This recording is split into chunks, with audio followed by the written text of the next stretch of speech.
everybody. Welcome to another version of Bill Roden on Sports. I'm Bill Roden, speaking to you from an undisclosed location in upstate New York, holding it down. And man, we got a really tremendous guest and friend, a legend. People always talk about legends, but this is really a legend. Before we get to that, I acknowledge my friend and co-host, the great Jamal Murphy, holding it down in Brooklyn. Jamal, what's going on? What's up, Bill?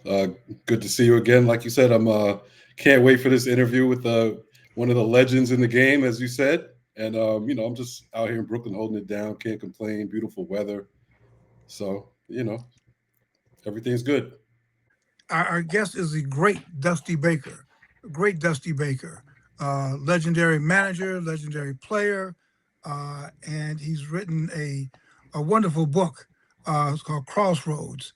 It's a great title, um, and as long as I've known Dusty, there's stuff in the book that I didn't really know about. There's just he elaborated stuff, but I could always tell the spirit is definitely written in in Dusty's aura. I could just feel it was Dusty in terms of, and what blew me away is just the wide reach of all these people that you know. I mean, all these people, man, that your lives intersected with. I mean, it's just really amazing. It's really been an amazing journey. So I know we both have tons of questions for you, but my first question is at what point, Dusty, I mean, like I said, we're the same age. Hmm. At what point did you decide that you were going to pull the trigger and that you were going to actually do the memoir? Well, I was asked probably 40 years ago to write a book, and I wasn't ready. And Huh. and I don't like sequels. And I was like, well, I gotta see this through in my career first before I Right. write a book, because baseball as it is, you can Right. be blackballed at the wrong time writing your book. And then my wife was always conscious of my son, potentially being blackballed because of what I say. And Yes. so, Yeah. yeah, and so like I decided to write a book afterwards. Lyle Spencer had asked me about 40 years ago or 30 years ago when I was with the Dodgers about writing a book, and he was going to be my author. But at the time, I was ready to write it. He wasn't ready to write it because he had other things to do. I was 75. It took me 2 years to write the book, and Wow. uh, and so you're like, okay, if I wait any longer, I'll be 80 years old, and I don't Mm, know if I can remember all this stuff. Number one, mm, number two, you appear to be like a bitter old man if you tell the truth about some things, and right. so I didn't want that to come across either. And so I just thought it was time, not only for me to tell my story, but for me to relive some of the things that I needed to get off my chest and out of my heart, because there's some things that I wanted to convey to some people that I wanted to ask for forgiveness for some things, but on the other hand, really show my appreciation for what they did for me and making me the person that I am.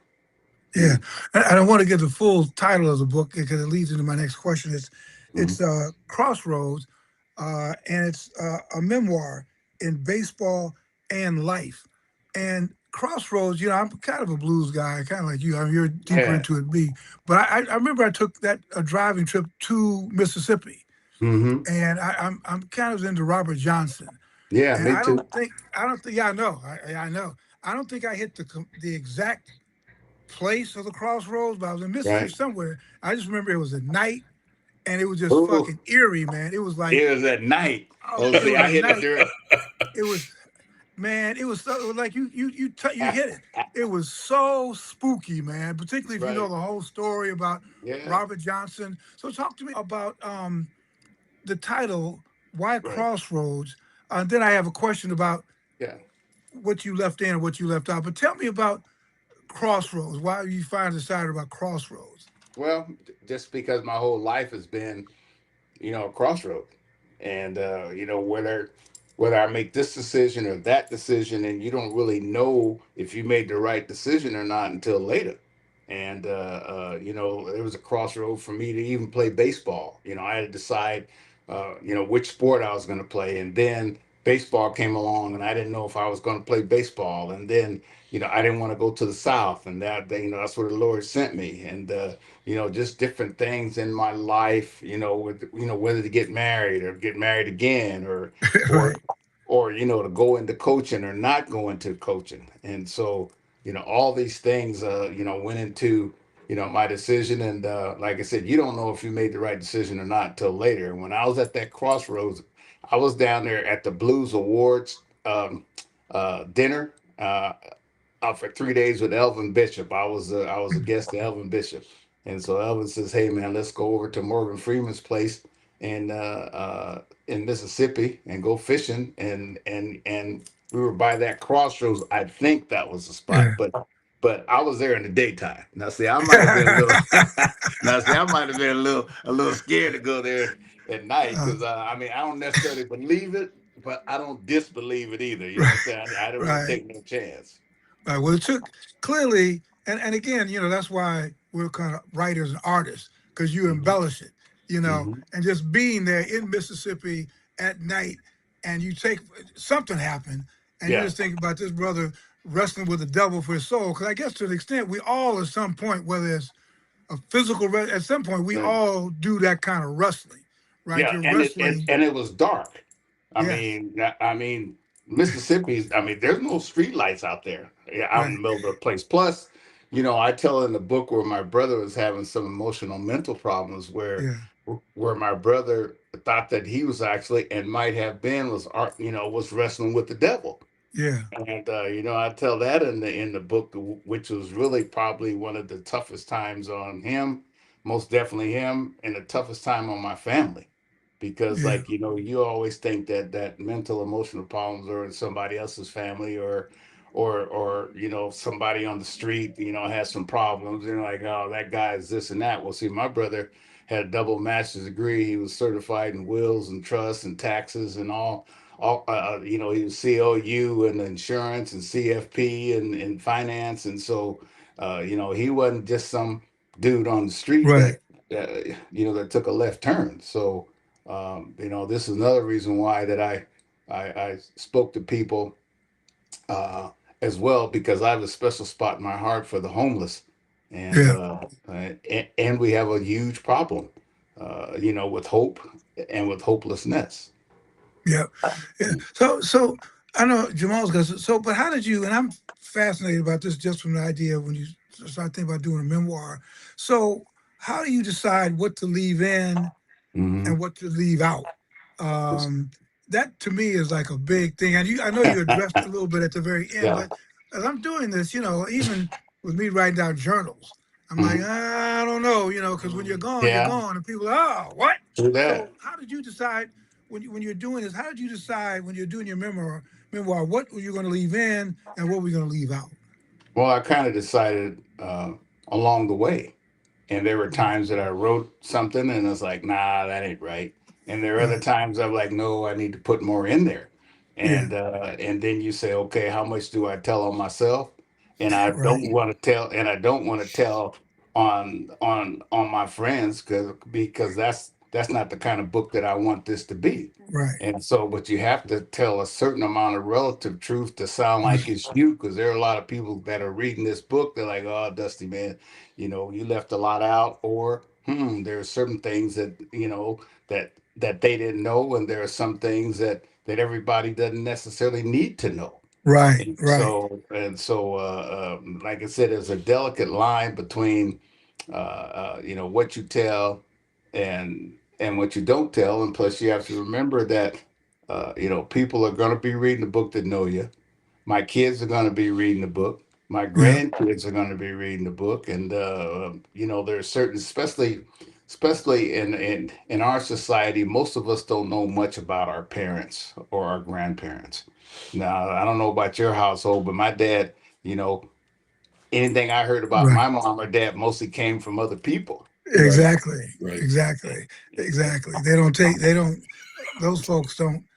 talk about themselves, No, and for they leave sure. stuff out. Leave Yeah, yeah. strategic stuff out. Oh, You they leave know, most stuff out, you know. And yeah, and and Oh, I and I gotta talk to my uncle or my aunties to figure out, oh man, dad was like this, or my mom did this and that and stuff. And so and I was just thinking the other day about how we don't know much about our background.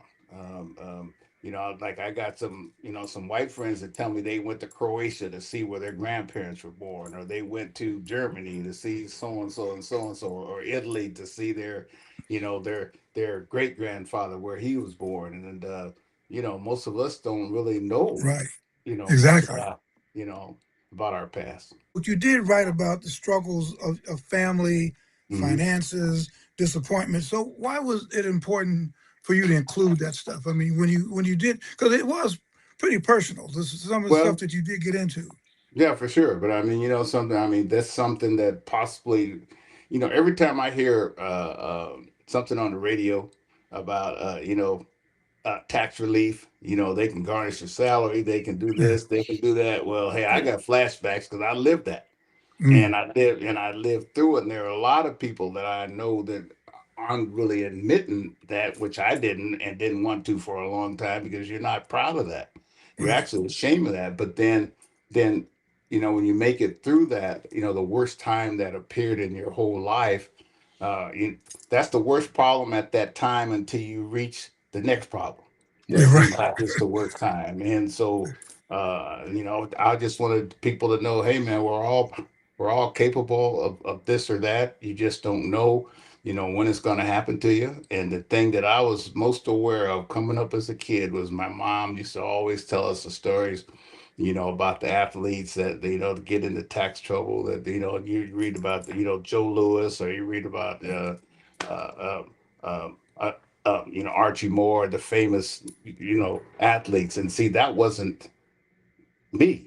We weren't just spending money. We were investing, over investing, actually, and got caught up. Hmm. And we were trying to do things the American way, Mm, and it didn't work. But I mm, took most of the brunt, for the Baker family uh, partnership. Me and my two brothers, and and and I fought it all the way through. And I asked my dad. I said, "Dad, what do I do?" My dad said, "Son, you eat that elephant one bite at a time." And there are mm. people out there that need to hear that. I mean, it's not easy. It wasn't easy worth nothing, and I didn't see any way out. But if you got faith in the Lord and faith in yourself, then you can make it. And there are others out there that need to know that they can make it too. But was there a point? I'll turn over to you, Jamal. But was there a point? This is a little off the script, but in that, Right. was there a point where you felt that I know you love to play baseball, but you were Mhm. playing baseball because you had a financial, you had to like Right. get this elephant Obligations. off Yeah. your back. Yeah. Well, yeah. I mean, I was playing baseball, number one, because I was good at it, Right. and number two, like we needed it. Like we are first generation money. I mean, we don't have a whole bunch that that we're going to inherit in most families, in most black families, other than bills. Right. Yeah, and so this is something that I had to do, something that I had to make it. And there was a time I thought about filing, bankruptcy. My dad told me no. And my dad said, "Hey man, you eat the elephant one bite at a time." He says, you can make it. You got to have faith. You got to have perseverance more than anything, and perseverance builds character, and character builds hope.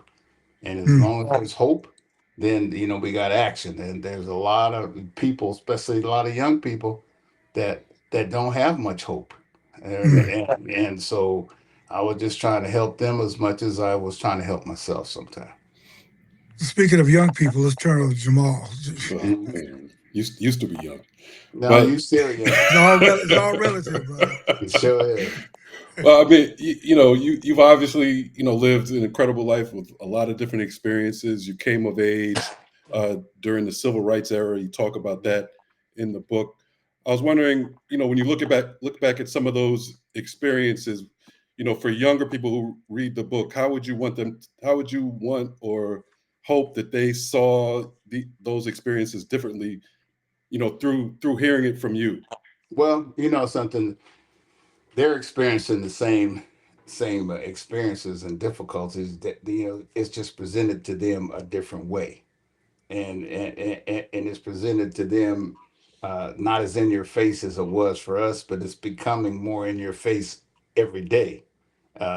Things are returning to the way that they were more than any time since I've been living, and for them not to be fooled by this or that, or by words, or by because there hadn't really been a cause for a long time. Right. And back in our day, the causes were, anti-Vietnam, civil rights, Black Power, peace and love. There were quite a few all at the same time. Where now that it appears that the main thing now is to branding, uh, Hmm. make all the money that you can.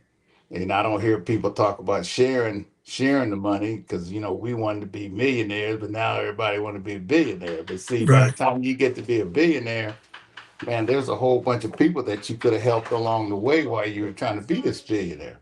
And so things appear differently, but things are basically the same in many areas, or even worse in some areas. When Yeah. you say, there hasn't really been a cause, Mhm. that we've all been able to, get together on, why do you think that is?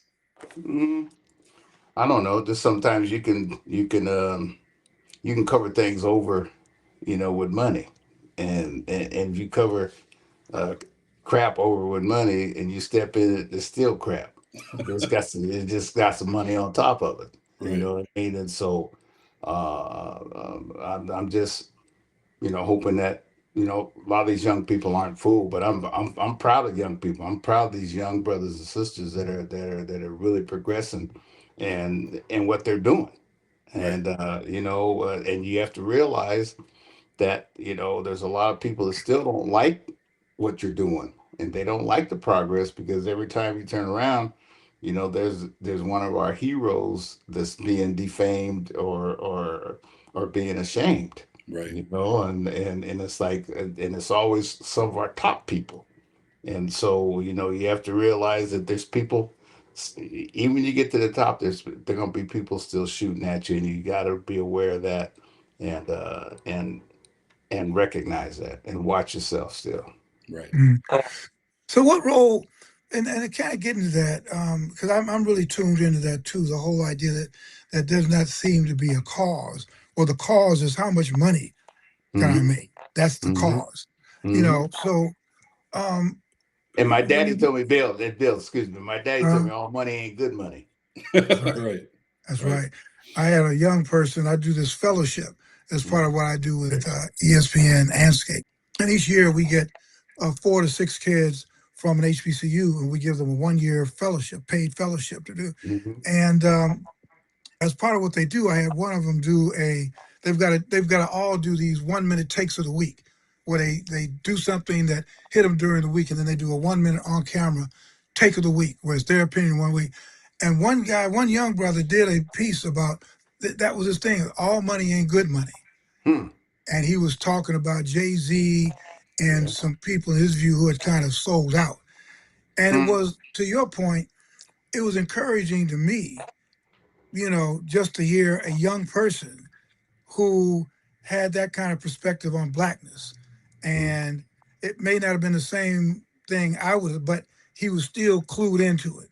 He was still talking about our progression. And I guess my question to you, Dusty, is when you mentioned Shropshire, it was in the context of, remember all of you guys meeting in Dallas Hmm. to talk about lack of, black managers and black people in sports and in baseball and all that kind of stuff.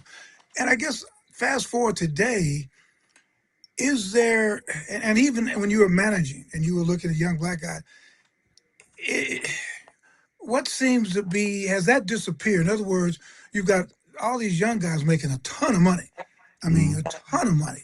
And I'm wondering, has that eaten up that whole desire that you had and like Frank Robinson had and Hank Aaron in his very quiet way? Mhm. Did has all that dissipated? Has it disappeared? No, no, Bill, not at all. Because the only people that get the attention are those that are making the millions of dollars. There's a whole bunch of people out there, especially brothers that can't get jobs, that need jobs, that aren't making that money and never made that money. And there's a lot of instructors out there that are not in the game, that can't get jobs. You'd be surprised because people think that I got this power to hire and fire, which I've never had really. And that's the one thing that I wanted to have. My initial reaction was to try to get into the game as a general manager or assistant general manager to start, so that I could have enough power to hire some people. Where now guys are calling me, say, "Hey man, I can't get a job because the jobs are taken by by Ivy League guys, or they're taken by college guys, or taken by guys that have never played the game." And this is the same situation that got me into this game, in the further into the management game with Ken Shropshire. I was there with Ken in Dallas, and Hank Aaron and Kurt Flood and Don Baylor and Frank Robinson, to try to get brothers jobs in baseball when they get out, because the only job that you could get at that time was either first base coach, batting coach. There wasn't any PR jobs, there wasn't any jobs upstairs. And now it's even worse, Yeah. because you can't even get those jobs that that before of a batting coach or the first base coach, because it's somebody else with less ability Mhm. and less experience, which appears to almost be a detriment now if you have experience. Mm, And and there's no substitute for experience. And I mean, I believe in the modern time, I believe in sabermetrics and all this, but let's combine the two. Like the other day, I'm listening to BB King and Eric Clapton together. Eric Clapton was trying to learn from BB, and then I listened to John Lee Hooker, and he was with the Canned Heat, and then or I was listening to Muddy Waters and the Rolling Stones. So why not combine the two? Because we'll have a much better game if we can use the experience of the players that played, and also use the modern things that we can possibly use to together at the same time. You played, you know, you played and managed in eras where, you know, at certain times black players dominated the sport. Mhm. Um, and then you managed in times where they didn't, towards the end, where there weren't that many black players. Right. I was looking at, I saw someone put up a graphic, the 1986 All Star teams, right, and it was about at least half of those All Stars were black. Correct. Like Strawberry, other guys, Kirby Puckett. Yep. Um, do you think that can come back? Do you think that black people can have that, the black athletes, American black athletes, can have that Mhm. same kind of uh, impact again? Do you presence. think this, it's Yeah. like a cycle? Can it come back, or do you think that that's a lost time because of the other sports and the Well, that's a popularity and all that? that's a good question, but it should have never left in the first place. And I remember when I was a kid, we got the every year there was a Ebony or a Sepia or Jet magazine. One of them would have the amount of black players on every team that was out there, which motivated us that we could make it. And the fact that now, the commissioner's office has CC Sabathia and Curtis Granderson and some of the brothers up there that are trying to, to make an impact to get brothers to play baseball, and especially the Jackie Robinson, Dr. Town thing is being run by my godson Delvin Matthews and Tony Riggins and my homeboy Jerry Manuel. That soon we should see more black athletes playing baseball, because it's certainly the talent's there. But the only thing is, the cost of baseball, number Yeah. one, Like I saw a kid the other day. He had about $4,000 worth of bats, balls, bags, and stuff on his back. But do you And need that? Because my kids play baseball now, and I'm like, you do not need a, a I, $500 bat. Like, Yeah, how about you borrow your teammate's $500 yeah, bat? How about that? and arm guard and this and that, and then all the other kids. There's peer pressure.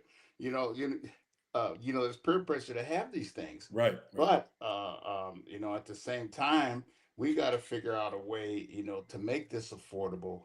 You know, uh, for our kids to play, because see, all this money that's out there, we're not getting much of that baseball money, and it's gonna get worse before it gets better, because now they're trying to stop signing the high school kids. Okay, everybody is not a college Right. player. They're number one. Everybody doesn't want to go to college. Number two, and if you do go to college, until recently, are they given full scholarships? Some of them are. Where before they Right. were partial scholarships. Somebody got to cover that other part of whatever that you're getting, a quarter, a third, or whatever. So, we have to figure out a way to get these brothers back in. Plus, they're talking about cutting the cutting the rounds. They Mm, cut it from 60 to 40 to it's now 20 rounds, and now they're talking about cutting it to 12. Well, if they mm. cut it to 12, that's going to hurt us even more. Because most of us don't really come out of high school uh, uh, real mature. Most of us are not as mature as some of these other boys. I wasn't. I don't know about you guys, Right. but we matured later. Some of us, and Mm. some of your best years, you might be at home when you should be out there playing baseball. So, hopefully we'll come up with some way to make this happen. But I said you got, Adam Jones and CC and these guys. They're trying, yeah, they're trying the best they can to help get us back in the game. The cost of baseball, and we've talked about this, Yep. maybe baseball come back because all the other sports are starting to chart, the cost for other sports are going up. Even basketball is pay Oh, for play nowadays. So, dude, it's big business. I right, mean, Yeah. it's huge business. right. Yeah. I was covering the World Cup, and that's Oh, the issue there because they were talking about youth soccer, and I was talking to some brothers. I said, "Man, the cost of soccer is really? unbelievable." I You didn't know, know that. oh my God, Dusty, it almost makes baseball seem affordable. I mean, See, I'd have thought all you need is one ball and a couple no. nets, and then that's it, Well, and yeah, some shoes. in the rest of the world, in the Yeah. rest of the world, it's a blue collar sport. Mhm. Over here, it's an upper middle class and suburban sport. And Wow. what these guys were saying is there are a lot of people over here, they want to stay like that. In other Hmm. words, they don't want to look like the Yeah, NBA. They don't I want to believe look that. like the NFL. So that gets into a whole nother issue. And they said, no, you know what? We want it. We want it like this. So That sounds like cricket almost. yeah, oh, You know? cricket.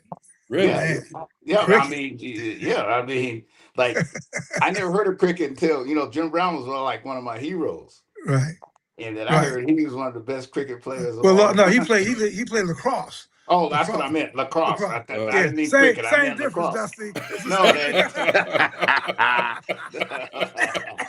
It's the same difference. It's Yeah, like yeah. They play one of them cricket. guys. They play cricket in India, right? Yeah, in the, in the Right. in the West Indies. I got uncles Yeah. who played cricket. Yeah, Oh yeah. Yeah, They yeah, yeah. yeah. good? They. Are they They were good? they were I don't they were they were all right, Yeah, I got you. But yeah, that Yeah. that's a big sport in the West Indies.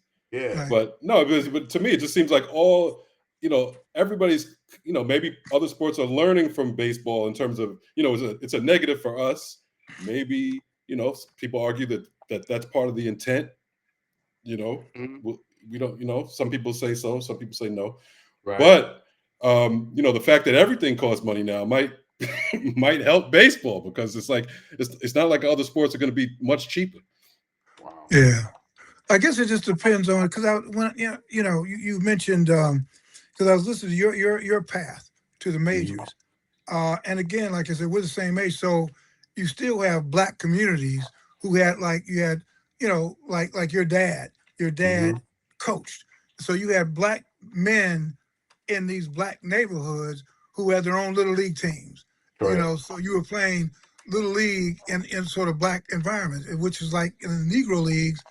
That was like one of the best things because that's where you had a whole bunch of black folks loving baseball, playing baseball was just part of what we did. That's not where we. Including women, because Ralph Gar's mama was one of the best softball players in Louisiana, Is and that right? oh yeah, and that was big, and so now I think Dave Stewart, my good friend, he might be one of the commissioners. I think in the women's hardball league that started. Mm, And so hopefully baseball's growing, and most of the time it's growing with the women because the women are the ones that are really supporting, supporting the young players. I mean, even in my family, Mm. my wife was at every game almost while I was out working someplace in Cincinnati or mm, Chicago, whatever. And that's when I found out how expensive it is to play because I called home and they were in Omaha, they were in right, Right. right, Cooperstown, they were in Florida, they were in Arizona. I'm like, baby, they don't have some local leagues around where we right, can just right, go across town, man. We just went across town. You know what I Right. mean? Right. right. Right. Well, No. there's a brother who, in fact, as part of the story I was doing the other day, just comparing youth baseball, and youth soccer, and how they are kind of like they epitomize this $1 billion youth system that excludes people. You know what I mean? So there's Right. one guy, in fact, his son was in the All Star game. He's a two-time All Star guy. He plays for the Nationals. Hmm. Wood, Oh yeah, uh, Big James Wood. James Wood. So his dad Yeah. his dad, Kenny Wood, played basketball at Richmond.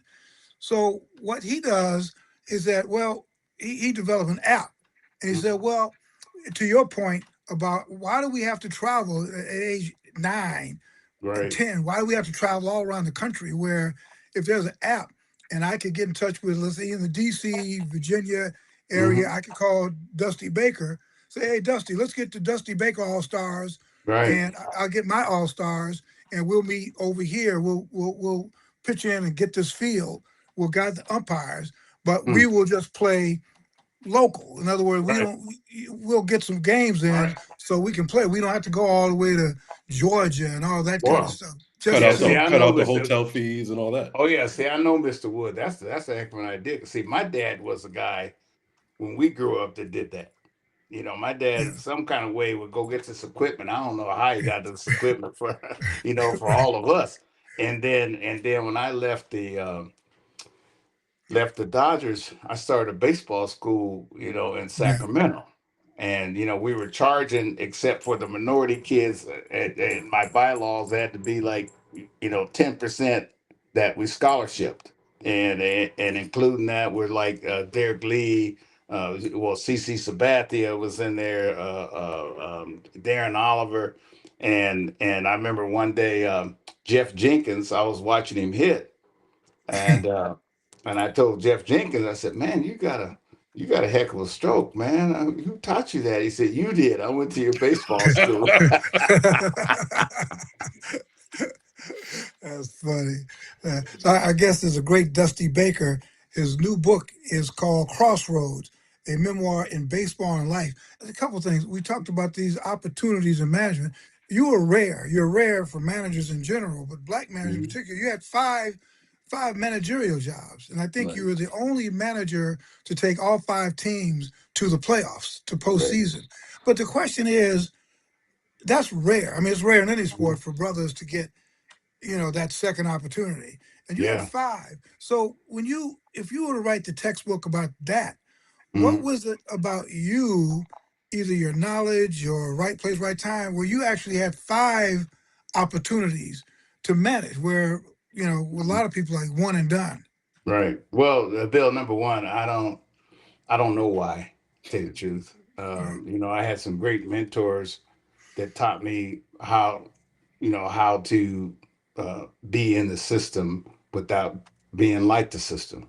And Mm, I really mm, had mm, Bill Walsh and Al Attles were my mentors as far as coaching, big time. Now, see, I'm not as proud of being 5 teams as other people are as proud, because I should have only been on 2, maybe 3 teams.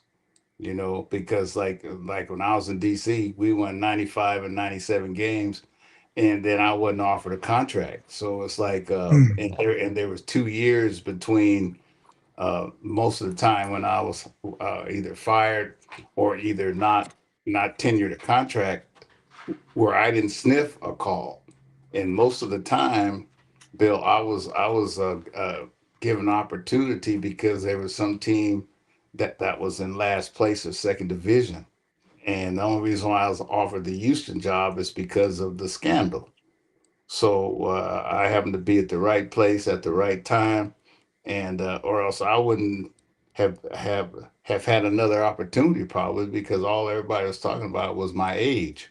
And mm, it's like, I mean, what's that got to do with me being able to do the job? And so, why I got these opportunities. Most of them I don't know, but you got to have somebody upstairs that believes in you. It only takes one person. And I told my son, and I tell other young people, you never know who's watching you. right. And Right. see when when Al Rosen gave me the opportunity to come back to coach and then eventually manage, he said he had admired me from across the field when he was on the Yankees and on Houston Astros, and what he saw, I don't know. I know also that I was at the right place at the right time, and Al Campana said that we weren't qualified to do certain things in management. Well, at that time, I had just uh, retired, or I couldn't get a job, and I was at the right place. Myself, Cito Gaston, Hal McCray, and Don Baylor. And if somebody white hadn't have said that, made that comment, then Right. baseball probably wouldn't have tried to disprove whatever he was saying. And if one of us had said the same thing or something to that effect, they would have said we were crying sour grapes, or you just complaining. So most of the time, like I said, I was in the right place, at the right time. Well, what about, I get you might not know why you got the opportunity, but why do you think you were so successful? Because you were successful at Right, every stop. Like I said, different demographics, right. right? Some, so it's, not Well, all people look like you, but you were successful no matter who you no, no, coached. no, but Jamal, we don't have a choice. We can't fail. And plus, my background, the fact that I was the oldest of 5 helped. The fact that I was in the Marines helped. The fact that I Mm, was a captain on almost every team helped. Also, the need for me to make it and to be successful, not only for me but for others, after me. I mean, I felt the pressure of being one or two black managers out there. We all feel it. Cito felt it. Don Baylor felt it. Plus, as a black manager, we're under pressure that most people aren't under. I mean, we have to know how to get along with white people more than that, but right. get along with Right. us. We Right. also have to remain black, Yeah. and if you show open favoritism to your own people, then you're going to get crap from upstairs or from other players. But the way I can show favoritism is to give you an opportunity that you Right. would have gotten someplace, and that's what my job was, to give you an opportunity for you to take it for yourself. And so, and I try to be open minded, to the needs of all my players. No matter if they're from Latin America, or they're from the South, or they're from the North, or the Northeast, or black or white or whatever. Because see, you have to know how to coexist at the workplace. Because I learned that in the Marines, because there's a guy, the dude that's going to guard your back, that would never come over to your house, and you never go over his house, and we probably ain't friends or never will be friends. But in order for us to get home alive, I have to guard your back, and you got to guard mine. Now that is the epitome of teamwork. And however you feel about me politically, religion, religiously, racial, or whatever, I don't want to hear it and I don't want to see it. And if you do, now we got a problem. And so, Hmm. but our job is to come out here, kick some butt on a daily basis, and then go about our business. Probably the issue is that you're such a unique guy, Dusty, that that mold was kind of thrown away. I mean, you know, the way how you came up in baseball, what you knew in baseball, um, just your personality, knowing a lot of people, even your musical taste, the eclectic musical. I mean, you were just a very unique Yeah. person, and Well, all I you mean, play. but Bill, it wasn't me. I'm telling you, man, I was like, I was chosen for certain things, and there were times when I didn't want to be in that situation. There were times when I didn't want to be different. I didn't want to stand out. But there comes a point in time in your life is like, okay, maybe that's what I'm supposed to do, or Yeah. maybe that's what God wants me to do. Instead of fighting it, you tend to accept it, and especially when you see that you're having success at it, you know that you're on the right, on the right path or the right road. Mhm. There's two last questions, and one was, you witnessed so much stuff in your life, historic stuff. Hank's passing Babe Ruth. Um, you were there for well, I don't want to Very mention the bad. yeah, yeah, but that's one thing I wanted to ask you. Yeah. I want to talk the historical one, but I was waiting for you to go. I know you talked a little bit about Barry Bonds, Hmm. but I was so invested in that story, Hmm. really protecting Barry Bonds. Right. And I wanted to hear you talk more about, because Bonds, I thought was, I mean, he's one of the greatest hitters of all time. They're Not keeping only a him out the hitter, Hall of Fame. not Yeah, only a hitter, he was a great player. yeah, Period. yeah, He was a yeah, ball player, and I yeah. tell kids about it. Hey, you don't want to just be a hitter or this or that. You want to be a ball player. That means that a ball player can beat you in a number of ways. And Barry Bonds, he was a ball player. What do you think about him? I've been banging the door for him and Kurt Flood to be in the Hall of Hmm. Fame. Uh, and it just seems like there's this kind of almost, certain people say, we, no, never, we'll not do that. What do Right. you think about Bonds in that context? It's clearly, like you said, it's one of the greatest of all time. Well, Uh, Flood when for a I different talk to, reason. Bill, when I talk to his peers, they all tell me that he was the best. Yeah. Right. And this is how you really, if you want to know about a guy, you just talk to his peers. Right. And I mean, you look at Roger Clemens. Roger Clemens too, on the other hand, got Yeah. 7 Right. Cy Right. Young. And I Right. remember talking to Sandy Koufax one time, and I love talking to Sandy. And I asked him, I said, "Man, who?" No, first I talked to Hank. I said, "Hank, who was the toughest pitcher you ever faced?" He told me Sandy Koufax. So when I got a chance to really talk to Sandy when I was on the Dodgers, I said, "Man, who was the toughest hitter you ever faced?" He told me without hesitation. He told me Bad Henry.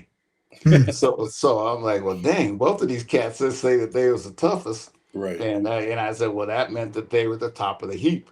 That's just like, okay, you ask Muhammad Ali, who was the toughest for him, he'll say Joe Frazier, and maybe vice versa. And so it's the thing with Barry is this dude was an exceptional athlete, exceptionally smart. I mean, he was smart and he had vision like nobody other than Hank Aaron. They Hmm. saw things, and I swear, man, they were seeing things in prisms, like almost like a reptile. Right. You're Right. not seeing one, you're seeing a whole bunch, or you can narrow it down to one.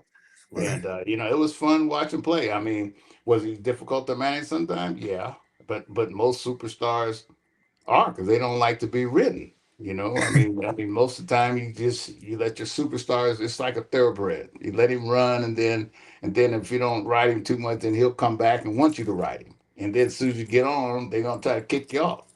So, but it was fun. It was fun watching him play, and plus, it meant a lot to me because I grew up, with his dad. My dad was Barry's Wow. was Bobby's little league coach. Hmm. And, Hmm. so like I knew Barry from time he was born. Yeah. And so you write this memoir, and and I guess we all think about legacy. What did you when your grandsons, what did you want for that? What do you want them to know about their granddad? Beyond, I don't know, how old is your oldest? How old are your oldest grandchildren? 1, 6, 1, 4. Okay, so yeah, that's about the same. I've got a 2.5 and a 3. And when I'm thinking being this, remember, what do you want when they get to be 14, 15 years old, 16, and Mm-hmm. they go back through this, they'll probably do an audio book or whatever, Mm-hmm. What do you want them, when you're doing this memoir, what do you want them to know about their grandfather? Um, Maybe that their grandfather was firm but fair, and was both tough and sensitive at the same time. I want them to know both sides of their grandfather, and it was uh, like a lion on one side, but he wouldn't eat the lamb on the other side. And so, I just want them to grow up and be the best men that they could be, and give them an example on how to be, and sometimes how not to be, the way that my dad showed me how to be as a Mm, man. mm, mm, So to be and to not to be. Yeah, that's as important, Hmm. because like that's why I learned a certain, from some of my managers, how to be and how not to be, because there were some that I learned how not to be, which is as important as how to be, you Right. know. Right. And I mean, I had some that embarrassed me. I had some that were trying to, down talk me, and so it's like, okay, if I ever get in that position, which I never thought I would, I said, man, I'm never going to do that. Or, I don't like, I've been lied to a few times. So I try not to lie to my players ever, because it only takes one lie. Now, I may not tell you everything, Right. Right. but I ain't going to lie to you. Right. And don't ask me. And if you ask me, I'll just tell you that, hey, my friends told me, you know what I'm saying? uh, What about before you go? What about the game, baseball? The baseball game now. It's different. Um, do you It's do way you different. do you like it? Are there things you like about it? I know you talked about kind of the analytics. Obviously, that's Yeah. taken over. What's your Well, opinion on all that? Well, some of it's good. Some of it need to be left alone, I think. Hmm. And it bothers me a little bit, some of the clowning that I see, because I came up with the Hank Aaron, man. I already beat the opposition, so therefore leave him alone and beat him again. Right. Don't give him any extra incentive, man. The throw over the first base twice, and then you got to pick him off third time. Well, Ricky Henderson, you've never thrown Ricky out. Right. Ricky to have 200 stolen bases, and Right. and just the overall lack of fundamentals and overall lack of speed that I see in the game, which I remember playing them Cardinals back in the day, and Willie McGee and Ozzie Smith used to tell me speed kills, Right. and it does. And, Right. and the strikeouts and all, they want everybody to hit homers. Everybody can hit homers. Everybody's not a homer guy. Right. And everybody's not a strikeout pitcher. The name of the game is to get them out. I don't care if they hit 22 ground balls and you get them out, you get them out. And I just wish that I don't know if we'll ever go back, because the people running the game don't know what to go back to. And Right. so we just need to get some more instructors in there that play the game and know how to play the game correctly. But do you like the electronic? Do you like the electronic strike zone, ABS. Um, ABS? Something that exposes a lot of times, the umpires. Right, But right, see, I wish they would have a margin around it, because nobody's eye is 1 millimeter of hits the strike zone. Not Right. the umpires, not the catcher, not the hitter, not the pitcher. Nobody. So I wish they would have like a margin around around the strike zone the way they have the black around the plate. Right. And you coach, you just finished coaching like in 2023. So you were dealing with this analytics piece, Mm-hmm. and I'm sure you had people, up top trying to get you to do certain things True that. analytically. Did were you still able to coach, with some instinct, some baseball instinct? No, I did coach with baseball instinct, because like you don't know what I know, and you might, but experience is something, but see, at the same time, I I I believe in stats, but I use the stats. The stats are not an absolute. There's no absolutes in anything.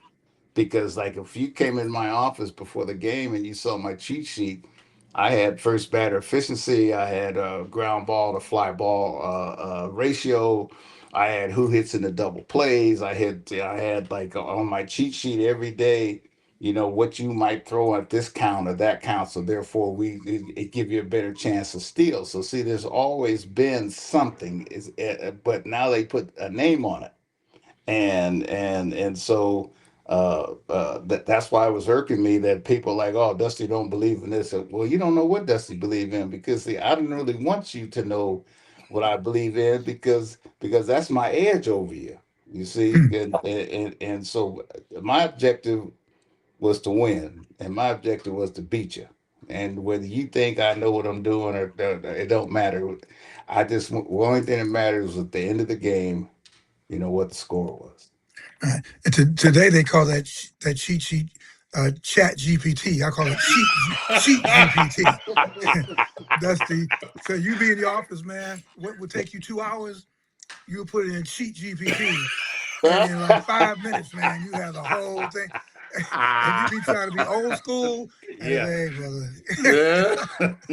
Oh man. Hey, thanks so much, man. Our guest is the great Dusty Baker. Has written a phenomenal book, phenomenal memoir called Crossroads, a memoir in baseball and life.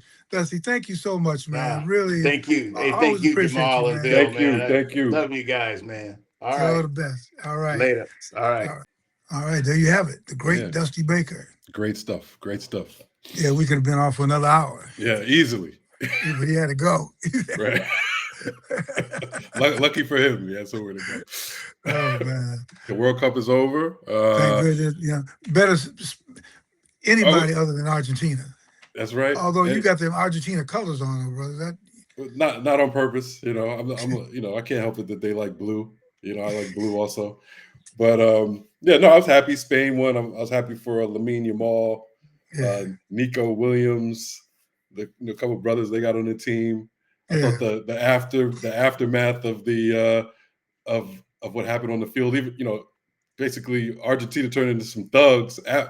after the game. Some people say during the game. I don't think Yeah, well, I don't think I'm definitely nuanced during the enough game. in soccer to see exactly if they were being overly aggressive or whatever. But after the game, they was they turned into like I was like, they need more security out here. What's going on? What And were they then doing? They were trying to start fights. there were fights after the match ended. When Spain, the guys on the bench run in to celebrate. A couple of the Argentina players, like as they're running by them, they like stick an elbow out or throw a fist. And one guy came back, like got in the Argentinian player's face, and two of the Argentina guys just throw him down on the ground, and there's like fights, and they were about that was happening in like 4 different places on the field after the match. Wow. It was wild. And then of course you got the president wants to steal the show, and you got Spanish players ushering, trying to get Trump out of their way so they can celebrate. It was the funniest thing. I mean, they're pushing him off. Like, this guy he really looks like a sad character to me, like trying to be in the mix. Like, it's just a mess. Get- They're literally like, get out of here. Get We don't out. want you here. So props to Spain for that. And Spain also, because the president he stood around trying to be in the picture. When the official picture came out of them hoisting the World Cup, they deleted Trump from the picture. They took him out. Like they scrubbed him from the picture, so he's not in there. Good. How about that, Bill? Spain. Spain. Spain is not insane. But I will say a couple of the Argentina players also did not shake Trump's hand. So that I found that interesting also. Kind of bounce it off, Yeah. Well, World Cup is over. Good. So are you going to be rushing to see MLS soccer? Have you hooked?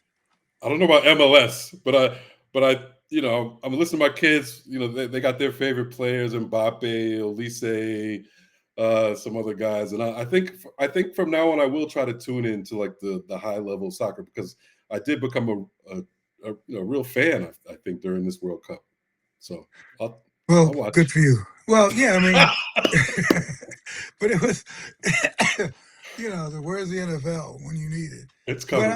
I mean, but you could tell just by watching you could tell really good soccer Right. or football when you see it. These are great Right. teams, but I don't know if when you, I guess, are they trying to tell you that when you see the Premier League, it's like this? Is it this level? No, I don't think so. And even it's funny because I was even watching, some highlights of Lamine Yamal, and in their like he plays for Barcelona in their club games, he goes off. Like it's like he has more. He's not playing against the same competition. Like he was pretty much held in somewhat check during the World Cup, but in the regular season, he's out there looking like Gail 50 goals. Sayers or something. You know what I'm saying? Like it's like crazy. So I'm like, oh, So I do want to, like I said, it's not going to be the same. It's not like the World Cup is the World Cup, but I think I'll pay more attention, and I just have a greater respect for the players than I did before. Mm-hmm. All right. Well, if you have a guest, to bring on a guest, we'll bring on somebody from the Premier League. Right. Okay. All right. So I don't know if they'll be an American because I don't know what kind of talent we have, but yeah. Well, we're MLS. Well, Messi but, was playing with the MLS.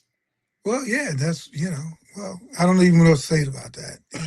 But that's what they do. They get a lot of those kind of players to come down and just try. Late in their career. Late in their career, not like Mbappe no.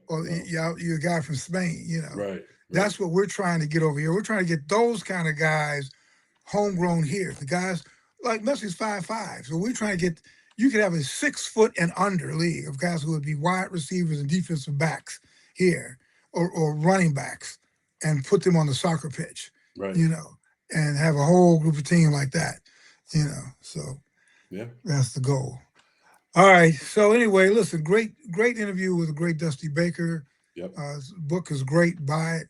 Crossroads, memoir of baseball life, of baseball and life. Yep. Really good. I enjoyed it. Really great. Good. It was great. Thanks for listening, of course, to listeners.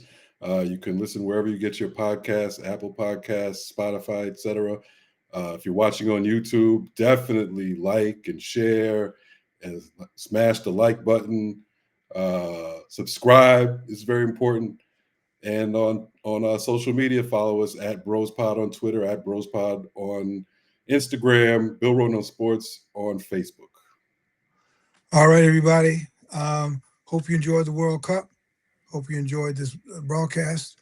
And by the way, I sent you this. We've been on the air for 11 years, man. You realize that? Well, not on the air, but we've had we've been on the podcast circuit. We were one of the originals. Remember CBS Play It, Bill? Remember that? Who can forget? You called into the office. CBS Play It. We've been through multiple iterations. We've been in studio, remote. Chocolat, doing stuff. Chocolat, yeah, shout out at the church. Interviewing people at the church. Yeah. So it's all good. It's all good. Now here we are. So all right, everybody, listen again. But thanks for you people who hung in there and been loyal over the 11 years. Thank you. For another decade. Yes. And maybe we'll who knows? Well, I don't say that. Well, all right. We're going strong, Bill. We're going strong. All right. Building these places in Martha's Vineyard. All right. Everybody, thank you. We'll see you next week. We got to figure out something. NFL training camps start next week. Soon. So we'll give you that red meat that you crave. Yeah.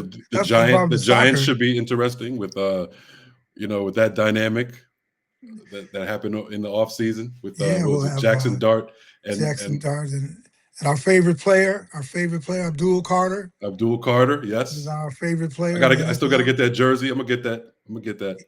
It may have sold out. Yeah, Abdul Carter is our favorite player. maybe. And then the Jets. Uh, I don't know, man. used to be my team, Bill, back in the day. It'll be if they go to the playoffs. Trust me, you'll be wearing a Jets hat on. If they go, you'll be the first one out there with Jets, Jets. Not how they did my guy Justin Fields dirty, Bill. I don't know if I could ever forgive him. Oh my God! It was just on his 19th team at age 25. You and my brother. My brother's coming. My brother's coming next month, so we'll have to have him on so you guys can talk about Justin Fields. But at Kansas City, let me go to Kansas City. Maybe. Hey, might get a ring, Bill. Might get a ring. You know, that's what it's all about. That's what it's all about. Oh my God! All right, everybody. We'll see you next week. Bye. Justin Fields.